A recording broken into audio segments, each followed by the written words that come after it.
Friday, 2:17 p.m., Thanksgiving. My phone lights up.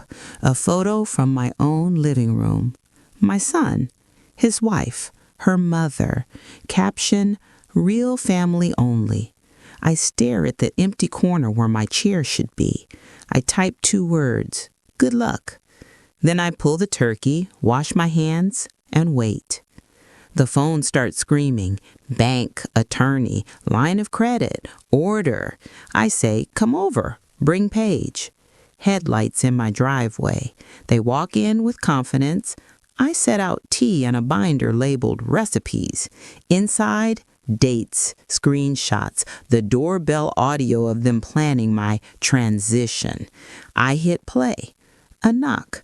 A sheriff's deputy steps in, calm as a winter morning. He places a folder on my table. Emergency order. No removals, no renovations, no lines of credit. Paige laughs without smiling. Danny, stop this. Danny reads the order. His hand stops shaking. He looks up at me like he's seeing clearly for the first time. Suitcase wheels hiss across my heartwood. The deputy holds the door. Paige turns back. I just smile. I was a cardiac nurse for 39 years. I know the sound of trouble. And I know the cure. Paper, process, patience. They leave. The house exhales. You want to know how we got here? Start at the beginning. 1 chair, 1 rose bush, and 1 mistake I didn't make twice. My name is Ruth Ellison, and I live in a 1-story ranch with a silver mailbox and rose bushes that are older than my son. I spent 39 years as a cardiac nurse at Riverside and at a smaller hospital before that, walking hallways that smelt like sanitizer and determination, stretching paychecks that felt 2 sizes too small, and learning that you can survive almost anything if you keep your hands busy. On Thanksgiving Day at 2:17 p.m., while the sweet potatoes were still bubbling and my old crock pot purred like a cat, my phone lit up with a photo of my son and his wife and her mother standing in my living room. The caption said, "Real family only." I stared at the way they had framed the shot so that the family photos were in the background, but my chair was just out of the picture, as if it had never held me through long winter nights and countless reruns of Jeopardy. My thumb hovered. I didn't trust myself with paragraphs. I typed 2 words I almost never use. Good luck. I set the phone down, wiped my hands on a dish towel, and slid the turkey pan out of the oven. Butter popped. The house smelled like it always does when I feed people. Thyme, gravy, and those little bits at the bottom of the roasting pan that are a reward if you've waited long enough. The phone started vibrating hard enough to walk across the counter. Danny's name flashed on the screen. I didn't pick up. Not yet. I let the ring stop, then start again. I set the turkey to rest, tinted in foil. I washed my hands and answered. Mom, he said without hello. I could hear the panic before the words lined up. What did you do? The bank called. They froze the line of credit. Then an attorney named Vega left a message. Something about an order? Why is everybody calling me? What is happening? I said, come over. Bring Paige. Is this because of the post? His voice was tinny with disbelief, like the moment something cracks and you're still insisting it didn't. Mom, it's just a caption. Paige didn't mean anything by it. Bring her, I said again. We'll talk. I put the phone down and leaned against the counter. The clock above the sink ticked. I could see, across the room where I'd drawn pencil marks on the door frame as Danny grew, crooked little lines labeled 5, 6, 7, 12, every mark a summer haircut and new sneakers and a casserole for after school. I filled the salt dish. I turned down the oven to keep the casseroles warm. Then I called the person I'd called 2 weeks earlier when I realized my generous heart was outmatched by someone else's appetite.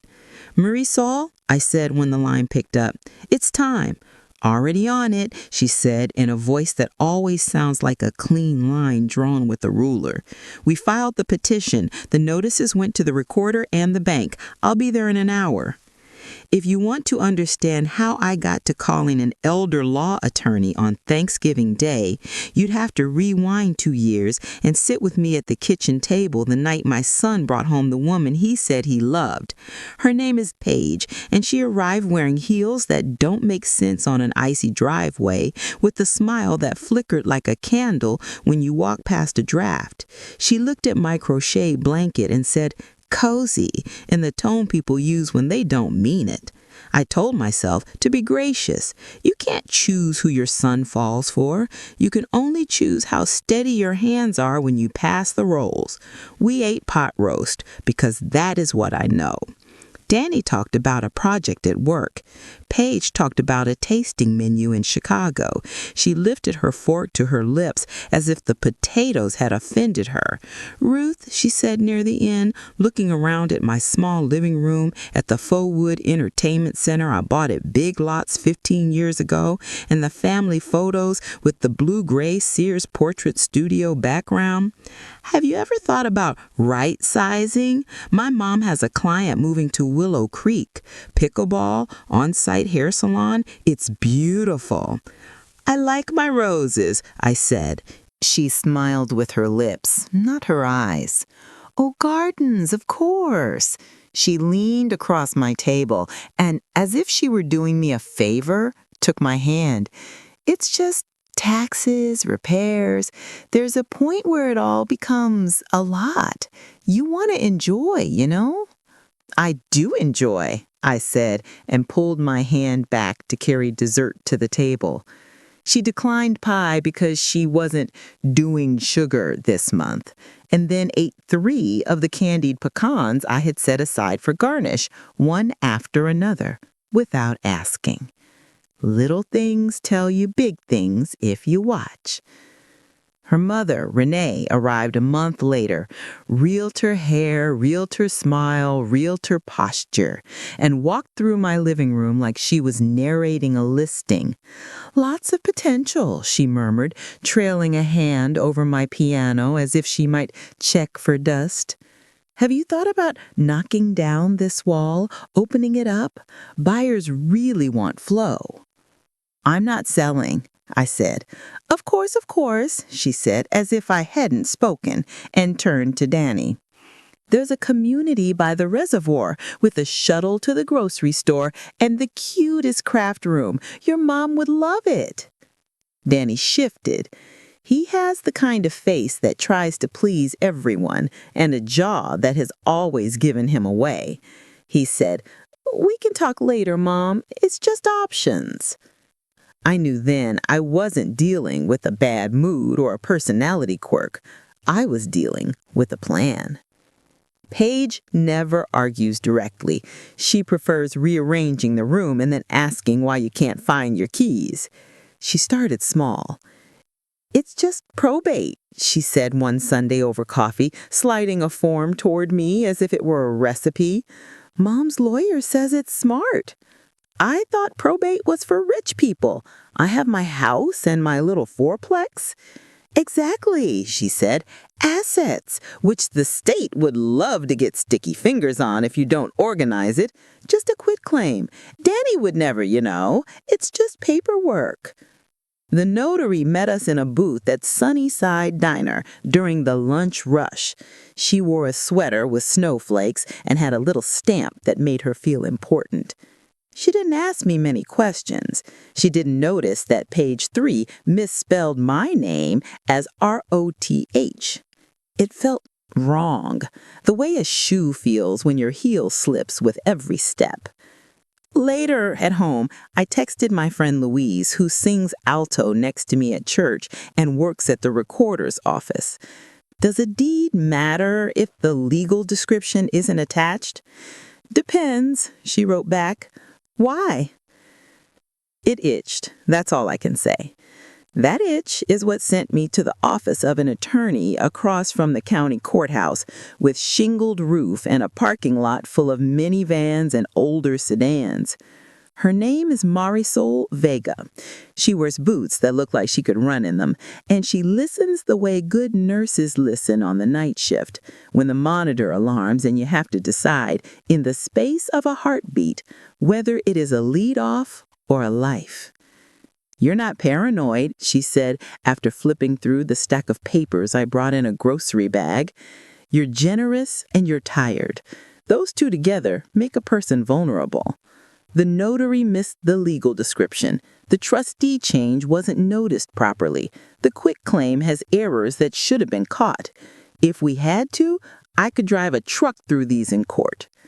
"What do I do?" I asked. "You document. You do not pick a fight. You keep everything you can keep. You do not sign anything else without me reading it. And you wait for something public. They always want something public. When they post or toast or announce, you call me." I went home and started a list. The list had dates, times, words, who was present, what happened. I printed copies of texts, emails, Instagram posts.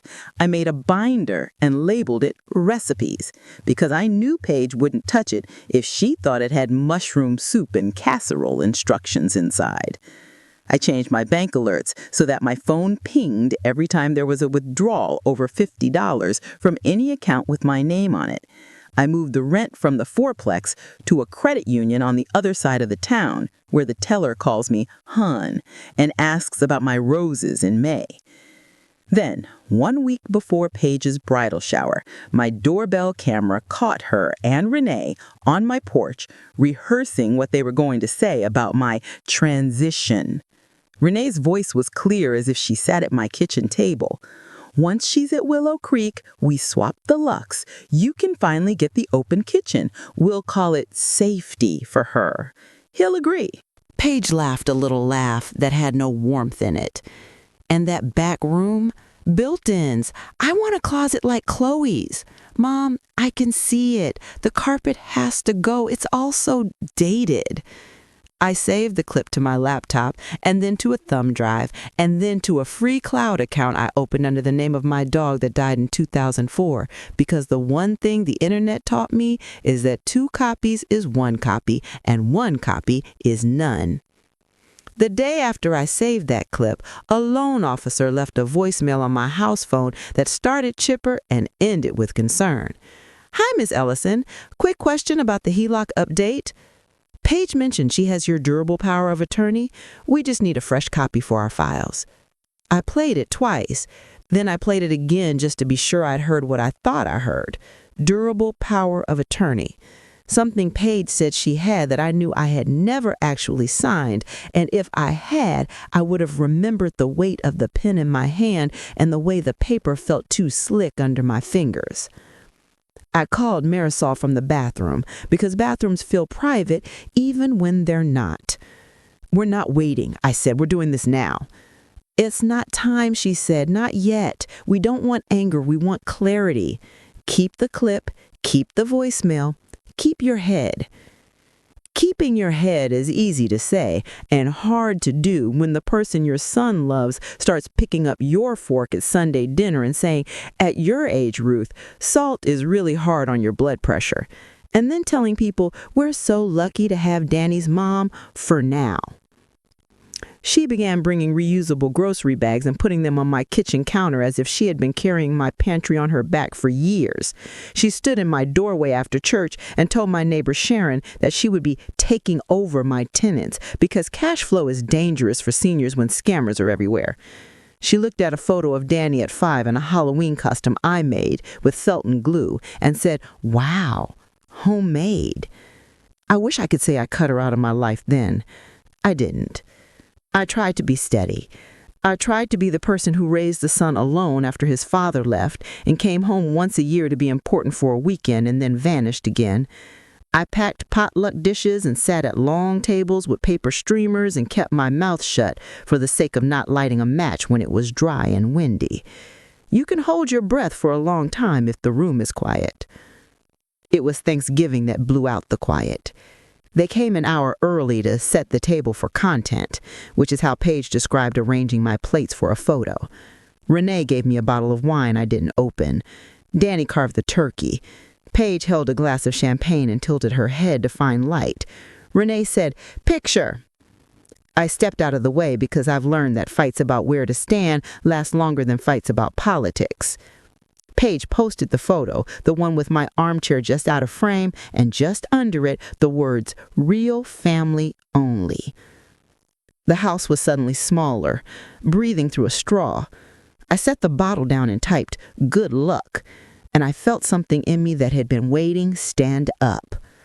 When Danny called, his voice had a new tightness to it, and I felt for him even then because he never learned to see a blow coming if it arrived wrapped like a present. He said bank and lawyer and freeze all in one breath. He said, "Mom, I'm driving over." I put the pie on the counter and turned the kettle on because hot water helps everything. Then I called Marisol and she said, "I'm already on my way." She arrived in boots and jeans with a briefcase and a paper bag from a bakery because she knows that the best way to deliver hard news is with sugar. We sat at my table with the pie between us. She opened the bag and put a lemon bar in front of me. "Your post did what we needed it to do. It gave us a timestamp. The notice of fraud is recorded. The list pendants is in place. The bank has a letter icy enough to slow a July morning. We have an emergency hearing scheduled for Monday. Until then, nothing moves without a judge deciding it should move." What if Paige says, "She will say many things," she said with a little smile, "that you learn when you've been in court often enough to know that drama fades under fluorescent lights. Eat your lemon bar. You'll need sugar." There are moments when the air seems to thin and your memories line up to remind you what you've already survived. The night shift when the power went out and we had to handbag ventilate 3 floors without panic. The Tuesday morning the landlord upstairs flooded his kitchen and water poured down my light fixtures, and the tenant in 1B told me this is why he pays rent, to not deal with this, and I was the one with the shop vac while the sun was barely up. The afternoon, my son called from the side of I-71, having rear-ended a pickup, and said, "I'm okay." And I heard through the pause that he was not okay, not even a little. You make tea. You breathe. You line up your papers.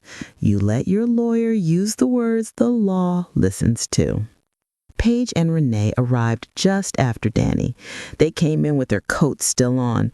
Renee smelled like something expensive and lemony, a scent that says, "I'm not the kind of person who sweats when there's trouble." Paige looked around with that lip lift she does when she's taking inventory. I've seen it at Target and at my church and at restaurants, the way she adds and subtracts and files other people under useful or not useful. "This is harassment," Paige said before I said hello. "Danny says you froze the accounts. That's illegal. My friend's father is a judge. I can make a call." "You can make all the calls you want," I said. I kept my voice low. "Why don't we sit down?" "We'll stand," Paige said and folded her arms. "This isn't your house anymore. It's ours." "It's a house my hands paid for," I said, just as the door opened again and Marisol stepped in, followed by a sheriff's deputy who had a face like a rock and a polite nod that read as power. "Afternoon," the deputy said. He had a folder in his hand. "Court order." Paige took a step back. "You can't just walk in. This is a private residence." Marisol handed me the order and then handed a copy to Danny. "Emergency temporary restraining order," she said as if she was telling us what time it was. "Suspending the flawed transfers pending hearing. No lines of credit, no removals, no renovations. Contractor contact is prohibited without court approval. It remains in place until the judge says otherwise. If anyone violates it, we'll be back, but not with paper, with cuffs." Paige stared as if she could slow the deputy with a look. She said, "Danny?" in a voice she saves for getting her way. "Say something." Danny's face was pale. He looked 10 years older than he had at breakfast. He took the order and read. I watched his eyes move left to right, faster, then slower. He set the paper on the table. Mom, what is this? I slid the binder across the table, the binder that said recipes. He opened it to a page where I had printed screenshots with dates in the corner, a text from Paige to a friend that said, Ruth is sweet but slow, I have to lead, and a reply with a thumbs up. He turned the page to the transcript of the Ring camera clip. He didn't flinch until he got to the loan officer's voicemail, the one where someone named Tammy cheerfully asked for my durable power of attorney. He looked up. Paige, what power of attorney? She smiled, fast and sharp. Danny, please, you know how she is. She gets confused. She thinks the bank lady said something she didn't. It's a recording. You can listen. Audio can be faked. You can do anything in apps now. Then let's hear the original. Marisol pulled a small speaker from her bag and paired it with my phone and pressed play. We stood in my kitchen and listened to Paige and Renee on my porch, planning to put me in Willow Creek like I was a couch they were rehoming. We listened to Tammy, the chipper loan officer, ask for documents I did not sign. Renee tried to smile. She tried to connect woman to woman the way some women do when they think we share something because we both wear a size 8 shoe. Ruth, she said, shifting to empathy like it was a cardigan she could shrug into. You're making this bigger than it is. We want to help you. Downsizing is a kindness. It's about safety. Safety for whom? I asked. For you? For your plans? For Danny, she said quickly. For the marriage. The deputy checked his watch. He had the patience of someone who has waited out larger arguments in smaller rooms. Folks, he said, the order says no removals. If Miss Harrington lives here, she can collect clothing, medication, and personal items for 48 hours. After that, council will arrange a supervised pickup of non-essential property. If you disagree, you can request a hearing. Paige looked at the deputy, then at Marisol, then at Danny, and for the first time since I met her, I watched the math fail in her head. Her columns didn't add up. Her numbers spilled and ran. She took a breath and reached for Danny's hand. You can stop this, she said. Say she's confused. Say you didn't understand. They'll undo it. He didn't take her hand. He stared down at it like it had been offered by a stranger on a street. Then he looked at me with eyes that were my eyes in his father's mouth and said, I'm sorry, Mom. I should have listened sooner. Paige's face hardened. She put her hand on her hips, a pose that has gotten her out of tickets and into VIP lines. You're choosing her, she said, flat. I'm choosing the truth, he said, and any illusion she had about him dissolved like sugar in hot tea.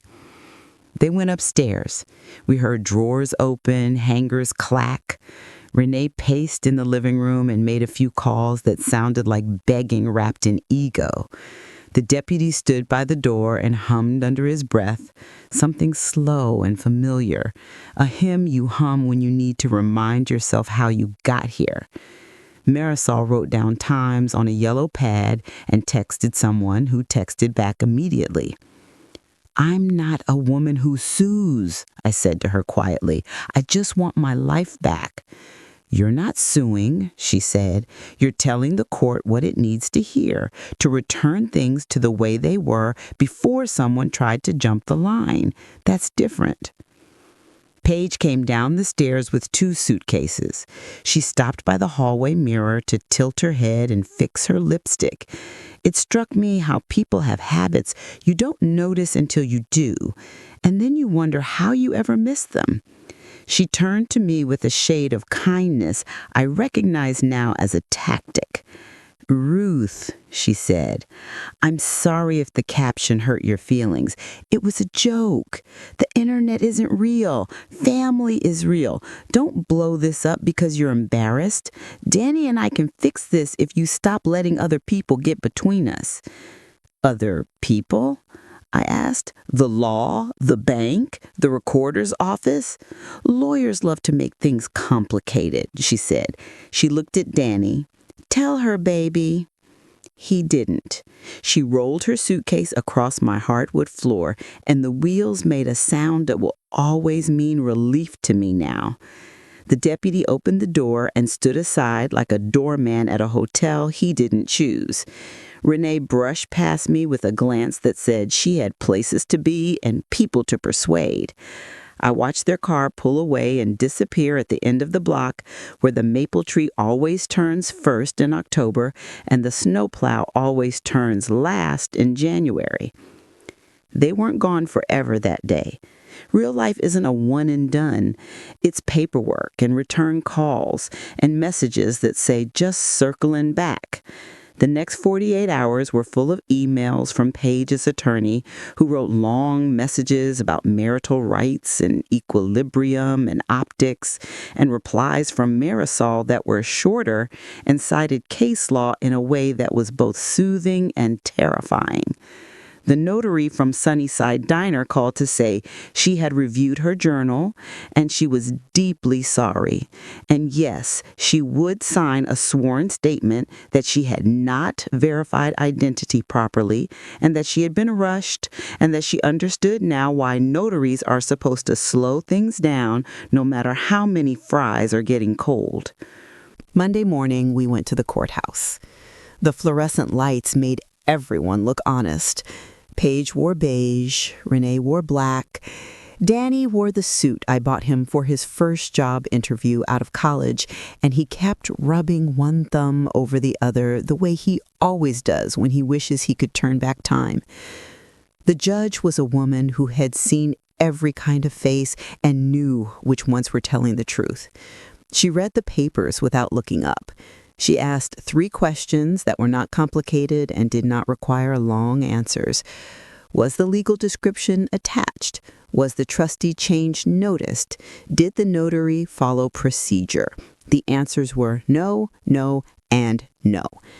She signed her name with a pen that made a permanent sound. "These documents are void," she said. "Any attempt to encumber Miss Ellison's property without proper process will result in sanctions. We'll set a date for mediation on any remaining disputes. In the meantime, the temporary order remains in place. Court is adjourned." It didn't feel like victory the way movies teach you victory feels. It felt like putting down a box that you've carried farther than you should have, and realizing your hands still ache after it's off your back. In the hallway, Paige tried to pull Danny aside. She cried without tears, the way some people do to see if you will rush in with a tissue and a solution.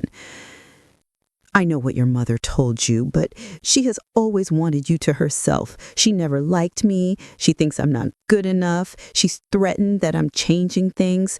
I'm sorry she's so toxic." He didn't answer. He looked over her shoulder at me, and then at Marisol, and then he walked to the elevator alone. In the car, he didn't speak until we were halfway home.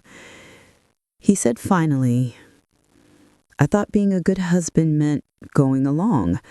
I thought being a good son meant not making waves. I didn't realize not choosing is also a choice." "You know now," I said. At home, I made grilled cheese because grilled cheese is what you make when people can't eat anything heavy, but they need something warm and sure. He sat at my table and stared at his sandwich like it might answer him. He tried to apologize. I stopped him. I said, "You can help me with the gutters and the back step and the leaky faucet. You can call Sharon and tell her you're sorry for the arguing she heard through the wall and that you will keep it down. You can take the trash out without me asking. The rest will take time."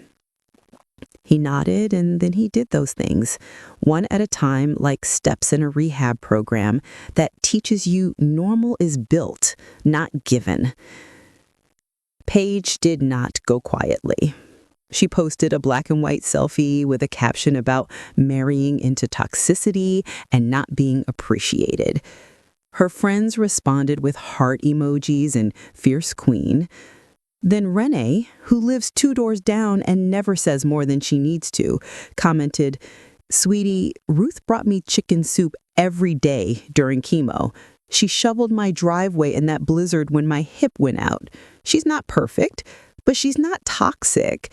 Maybe log off and take a walk. Paige turned the comments off less than an hour later. Renee tried diplomacy. She arrived on a Saturday with a bakery box and a new tone. Ruth, she said, stepping over the threshold like a person entering a church, we can settle. You don't want this to drag out. Lawyers eat and eat. Let's be sensible women. Did you bring the contract for the closet demo? Before or after you called my bedroom the master and wrote the word transition like I was moving to assisted living next Tuesday? She blinked, as if the script didn't include me using her words. We all say things when we're excited about a project. This isn't a project, I said. This is my life. This is my address on my driver's license and my name on my door and the house where I tucked my son into bed. Take your cookies. I'm sure they're delicious. We're done here. She left. The cookies were excellent. I did not eat any. I took them to the firehouse down the street and left them with a note that said thank you for everything you do. Because there is always someone who deserves sugar more than the person you bought it for. In January, Danny moved his things into the guest room.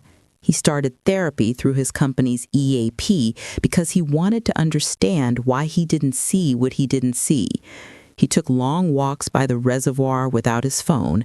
He paid the water bill because I let him. He told me when he had bad days instead of pretending he didn't.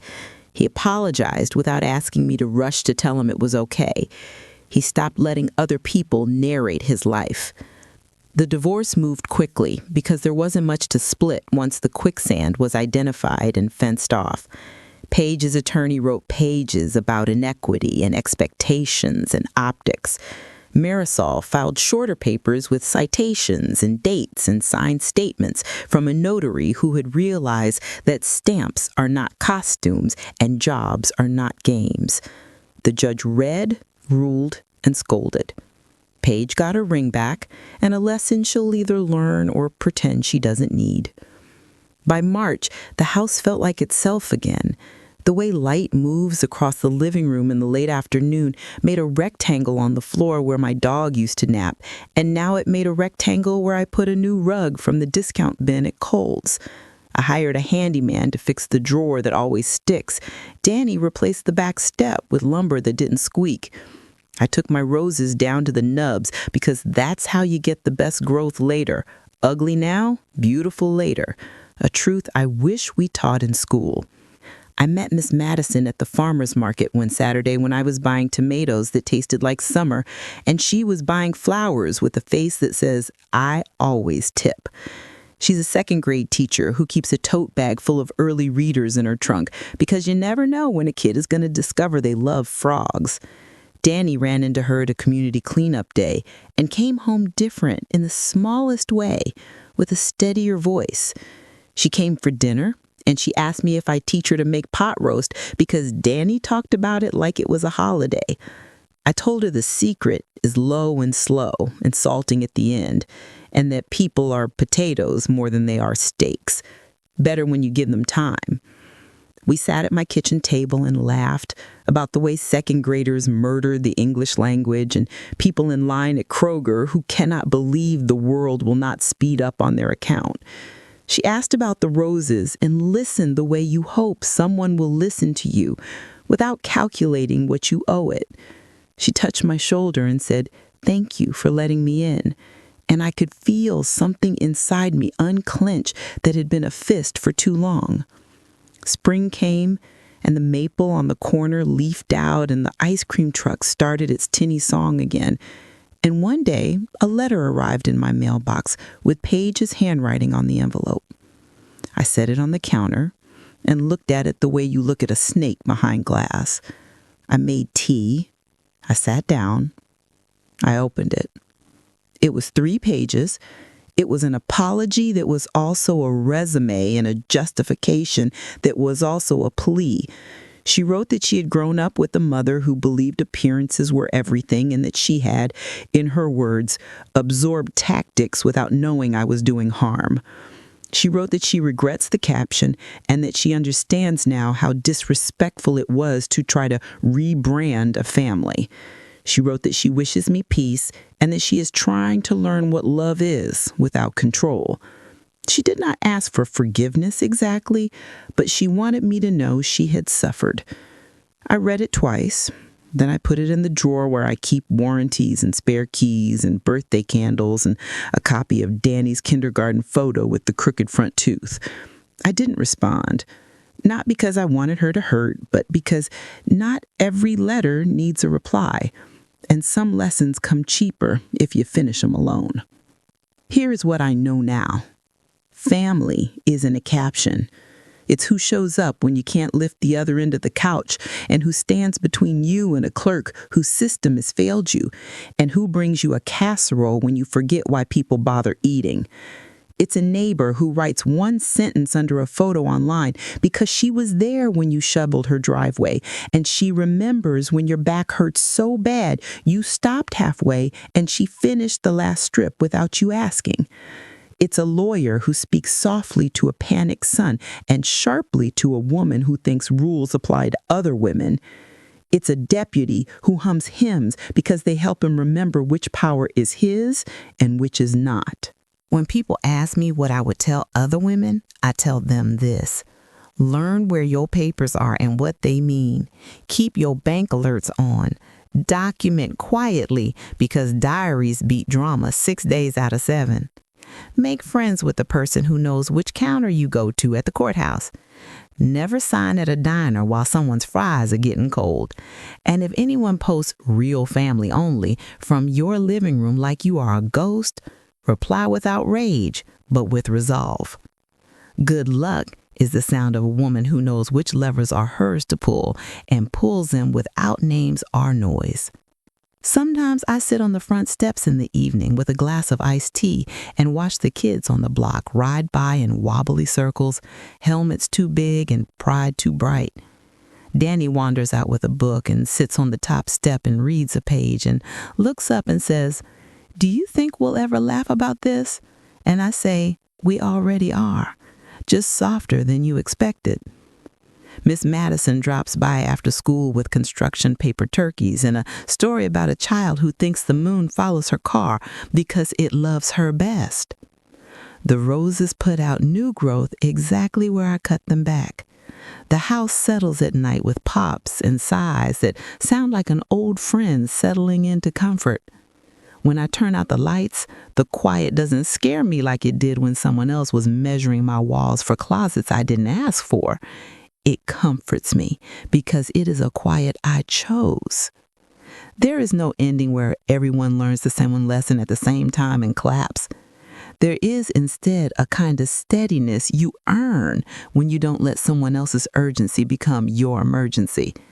When you sit long enough to let the anger pass through and the plan fall into place, there is the satisfaction of turning the key in your own front door and knowing that what is inside is still yours.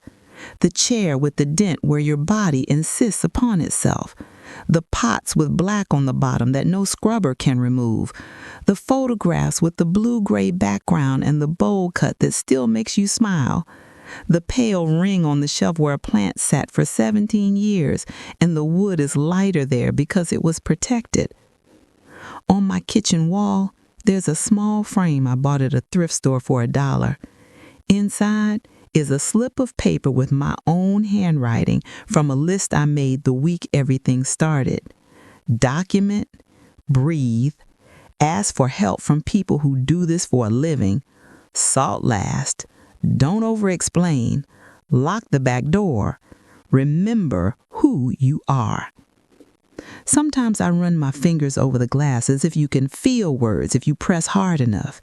You can't, of course, but you can feel the steadiness inside you that writes them down and then lives them. I am not a woman who wanted a fight. I am a woman who wanted a Sunday table with room for everybody. It turns out you sometimes have to narrow the guest list to protect the food. It turns out you can love someone and still tell the truth about the harm they did. It turns out that dignity is heavy, but carryable if you put it in both hands and don't apologize for its weight. If you are listening to this and you are in a house that feels less like yours every day, here's what I wish for you. A neighbor like Sharon, a lawyer like Marisol, a son who learns to see what he did not see, a judge with a clean pen stroke, and a deputy who hums hymns. I wish you the kind of peace that returns in layers, not all at once, like a quilt you unfold over your lap on a cool night. One more thing. People will tell you revenge tastes sweet. They are wrong. It sits in your gut like a rock. Justice is different. Justice is a good meal you digest. Justice is the clerk stamping a paper and the bank freezing the account and the contractor who doesn't show up because the order says he can't. Justice is the sound of suitcase wheels on hard wood and the front door shutting without a slam. Months after the hearing, I saw Renee at the grocery store in the aisle with the spices. She was comparing 2 jars of paprika, like one of them might be better at selling a house. She looked up and saw me and tried on 3 different expressions in 5 seconds. Pity, friendliness, superiority. None of them fit. She said, "Ruth," and then paused because she didn't have a script for me outside her narrative. "How are you?" I said, "I'm good," because I was, and I will not apologize for that. She held up a jar and said, "Do you prefer smoked?" "I prefer knowing what's in my food," I said, "and in my contracts." She put the jar down. Her eyes did a quick scan up and down my body, the way some women do to take measurements you didn't offer. "You look strong." "I am," I said. Back home, I put groceries away and wrote smoked paprika on a sticky note anyway because I'm open to trying new things when I choose them.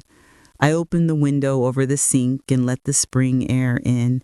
The wind riffled the paper on my refrigerator. The house inhaled and exhaled.